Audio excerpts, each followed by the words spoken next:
O kia ora, ngā mihi nui ki e koutou katoa, tēnā koe Miriama. Thank you very much. Firstly, my apologies for not being able to be with you in person today.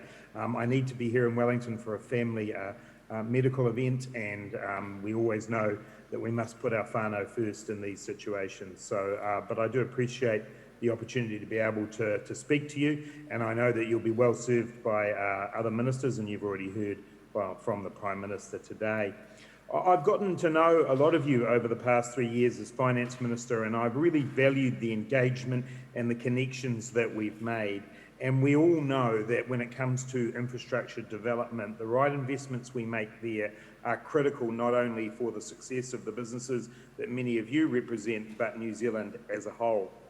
The Prime Minister's given me very clear instructions as Finance Minister and Deputy Prime Minister to lead the economic group of ministers to accelerate our recovery and our rebuild.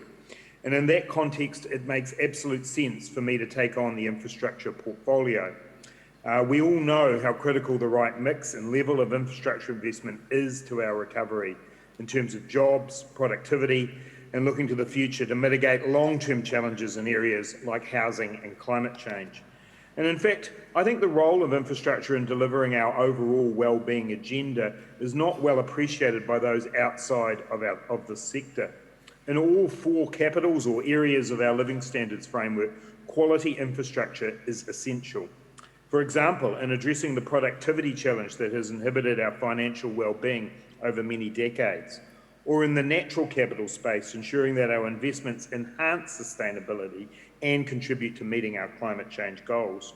In supporting the development of our people, or human capital as the framework calls it, in areas such as the supply of affordable, warm, dry housing, or in building our social capital through connecting our communities, both virtually and in real life. In all of these areas, infrastructure is essential to growing and improving our well-being.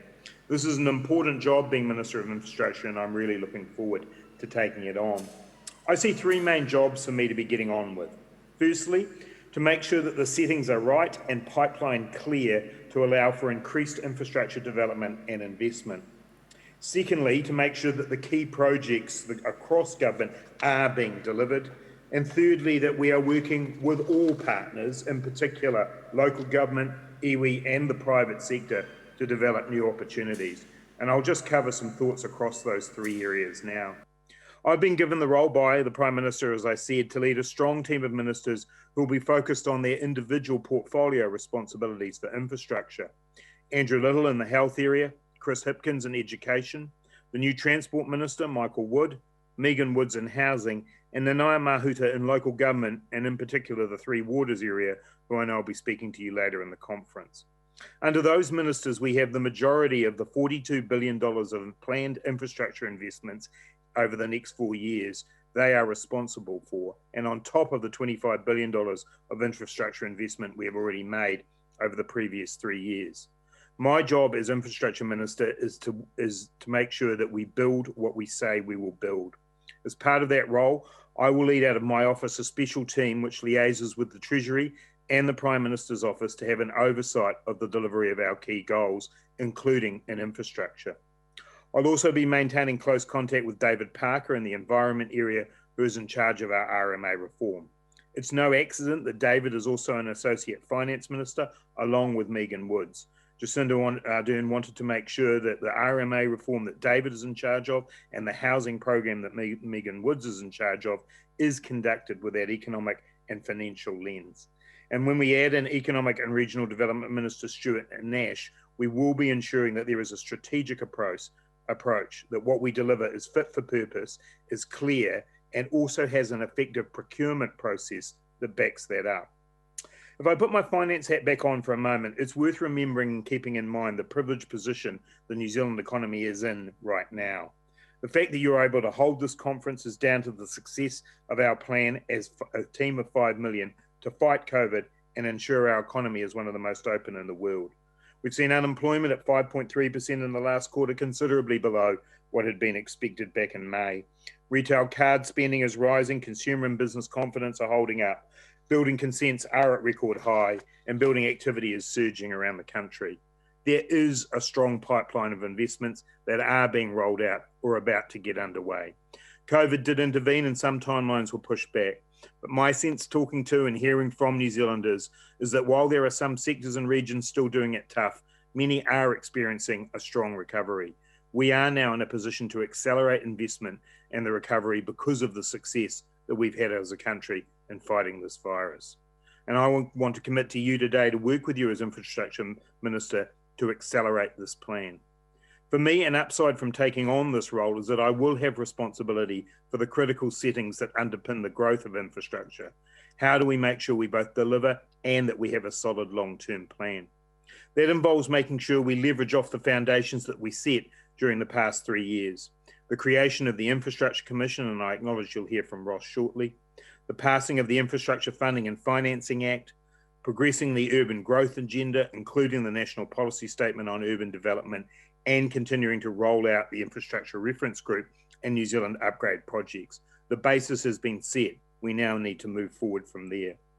Obviously, you'll be aware of the work that the Infrastructure Commission is doing, creating that 30-year infrastructure plan for the country and identifying what we need to do now to plan better for the future. The Commission's work will be invaluable, and you'll hear much more from them about that shortly. I do want to spend just a couple of minutes focusing on the Infrastructure Funding and Financing Act, because I think this has enormous potential to enable greater investment that will unlock New Zealand's productivity problems and accelerate development. But it's going to require levels of partnership, creativity, and innovation that we have not seen before if we are going to make it work well. The mechanism of SPVs to leverage the input of councils, government and private sector investments while taking that debt off Crown and Council balance sheets is obviously an important part of this. There was strong backing for this approach when it went through Parliament, with the opposition supporting it and strong support from the business community. It is a great example of government and business working together towards a common goal and making sure we ensure the pipeline is fulfilled. Using an SPV can ensure long-term debt financing is available to developers willing to build trunk infrastructure financed over a long term, rather, if we take housing as an example, than having to line up in the upfront purchase price of new homes to get a development underway.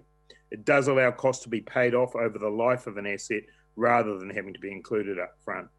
As Minister for Infrastructure, I will be responsible for making decisions on whether a levy can be charged for new infrastructure to spread the costs and make upfront development cheaper.